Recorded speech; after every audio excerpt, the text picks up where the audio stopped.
अस्सलाम वालेकुम एवरीवन। आज के इस लेक्चर में हम पढ़ेंगे सेल मेम्ब्रेन, जो कि सेल स्ट्रक्चर एंड फंक्शन का सबसे पहला टॉपिक है। सेल मेम्ब्रेन और plasma membrane is the outer most covering of the animal cell. ये एनिमल सेल में सबसे पहली बाउंड्री को कहलाता है, और जो प्लांट सेल है ये प्लांट सेल में सेल वॉल के नीचे पाया जाता है, क्योंकि प्लांट सेल वॉल में सेल प्लांट सेल में सेल सेल मेम्ब्रेन के अलावा सेल वॉल भी पाया जाता है, जो कि फर्स्ट लेयर होता है। इसके अलावा इसकी कंपोजिशन में लिपिड, प्रोटीन एंड कार्बोहाइड्रेट है। लिपिड 20 to 40% पाया जाता है, प्रोटीन 60 to 80% और कार्बोहाइड्रेट भी स्मॉल अमाउंट में होता है, जो कि 1 to 2% है।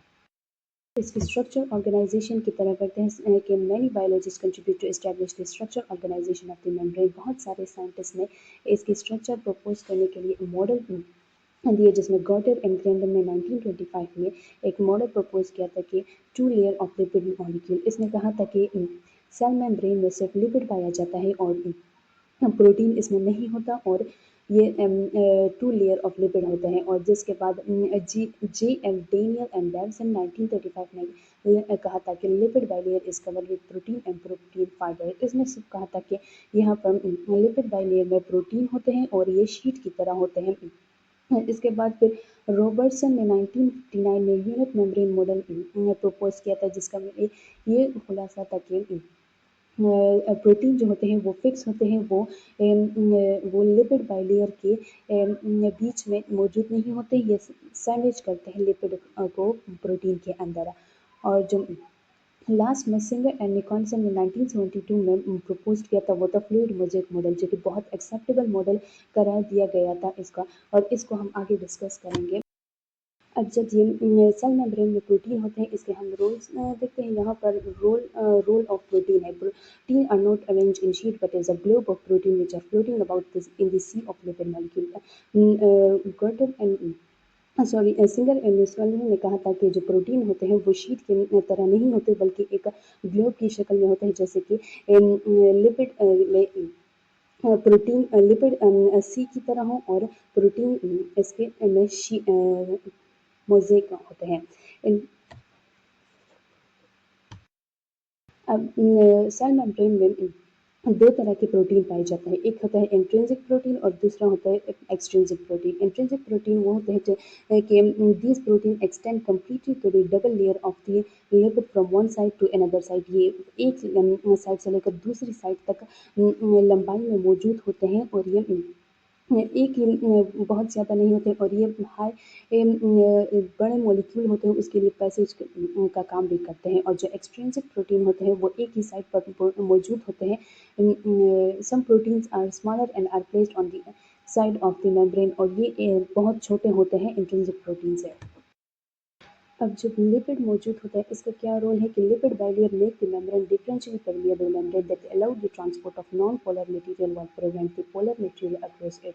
लिपिड जो होता है वो हाइड्रोफोबिक होता है, वो वाटर के साथ रिएक्शन नहीं करता, और ये जो नॉन पोलर होते हैं, ये लिपिड जो होते हैं वो नॉन पोलर होता है, तो वो सिर्फ और सिर्फ मेम्ब्रेन के आस पास सिर्फ नॉन पोलर मटेरियल को ट्रांसपोर्ट करता है। अब सेल मेम्ब्रेन में ग्लाइकोप्रोटीन एंड ग्लाइकोलिपिड भी मौजूद होता है। ग्लाइकोलिपिड एंड ग्लाइकोप्रोटीन किसे कहते हैं? ग्लाइको मीन कार्बोहाइड्रेट होता है, और लिपिड का मतलब है लिपिड। तो ये जब कार्बोहाइड्रेट और लिपिड दोनों मिलकर एक मॉलिक्यूल बनाते हैं उसे ग्लाइकोलिपिड एंड इस तरह ग्लाइको का मतलब कार्बोहाइड्रेट के साथ प्रोटीन मिक्स हो जाता है, तो वो ग्लाइकोप्रोटीन बनाता है। अब मेम्ब्रेन में इसका क्या काम है कि membrane carbohydrate such as glycoprotein and glycolipid provide receptor site that receive different type of stimuli.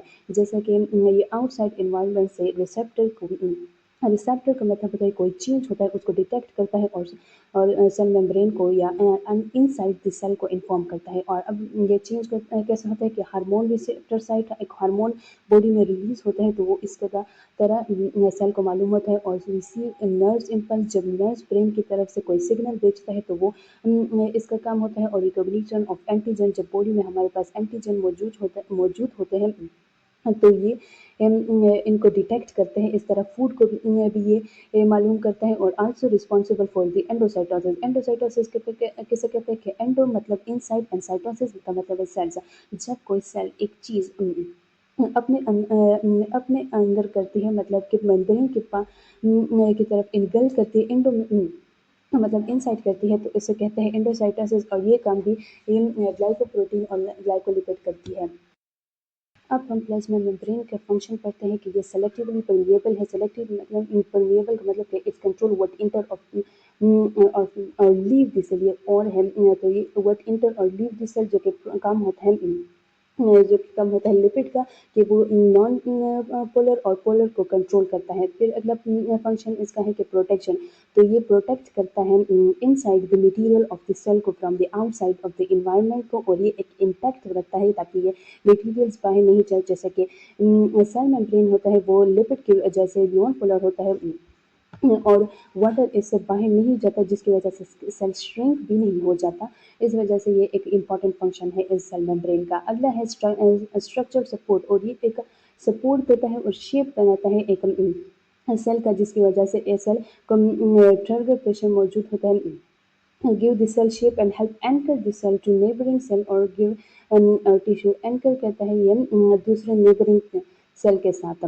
Transport mechanism, ये ट्रांसपोर्ट भी करता है। ये ट्रांसपोर्ट के दो तरीके से करता है, एक डिफ्यूजन और एक ट्रांसपोर्टिंग। डिफ्यूजन उसे कहते हैं कि जब movement from higher to lower concentration materials की मूवमेंटम जब हायर कंसंट्रेशन से लोअर कंसंट्रेशन जाए तो उसे डिफ्यूजन कहता है। जैसे कि अगर कोई चीज़ बाहर इन्वायरमेंट में कम हो और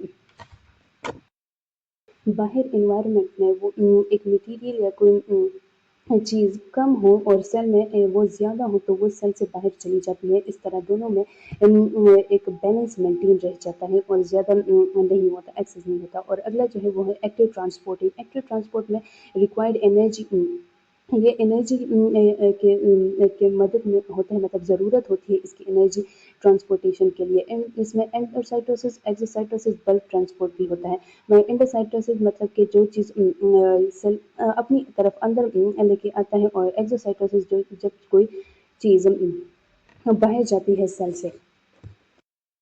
अच्छा, तो ये है स्ट्रक्चर प्लाज्मा मेम्ब्रेन का या सेल मेम्ब्रेन का। इसमें ये लिपिड बाइलेयर है जिसमें ये प्रोटीन मौजूद है। लिपिड बाइलेयर में स्पेसिफिकली जो लिपिड मौजूद होता है वो है फोस्फोलिपिड। फोस्फोलिपिड के ये हेड है और ये टेल है। हेड जो होता है वो हाइड्रोफिलिक होता है, और टेल जो होता है वो हाइड्रोफोबिक होते हैं। इसके अलावा ये जो फ्रॉम एक साइड से दूसरी साइड मौजूद होते हैं जो प्रोटीन, उसे इंटीग्रल प्रोटीन कहा जाता है, या हाँ परमिएसिस भी कहा जाता है इसे।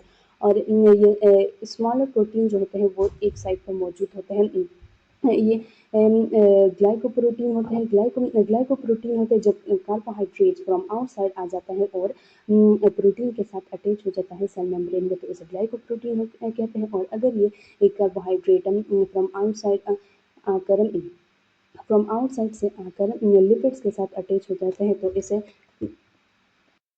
इसके अलावा जो फोस्फोलिपिड टेल होते हैं उसमें कार्बोहाइड्रेट सॉरी कोलेस्ट्रॉल भी मौजूद होते हैं।